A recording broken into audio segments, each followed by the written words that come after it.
Атмосфера приближающегося праздника постепенно заполняет продуктовые рынки, супермаркеты и оптовые склады.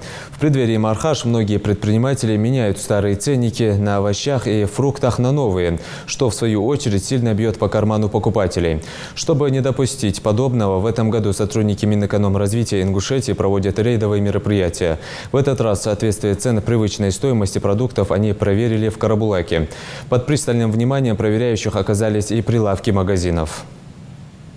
По сравнению с другими ценами на рынке, я смотрела помидоры, там они 90 стоят и 70. Здесь стоят 88, 65. Огурцы 48, там стоили 50 рублей.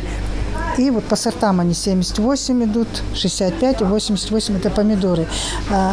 Эти помидоры – это привозные помидоры импортного производства, они чуть дороже, идут 90.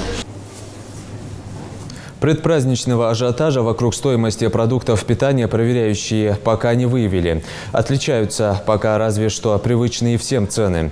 Если одни продают килограмм розовых помидоров за 110 рублей, то другие только за 90. Владельцы торговых точек объяснили такое различие в стоимости принципом: чем ниже цены, тем больше покупателей и тем выше товарооборот. Мы работаем для покупателей и работаем только с теми поставщиками, которые предлагают нам более выгодные цены. И еще у нас политика такая от производителя к покупателю, то есть у нас нет посредников. Мы сразу работаем напрямую с нашими поставщиками и производителями.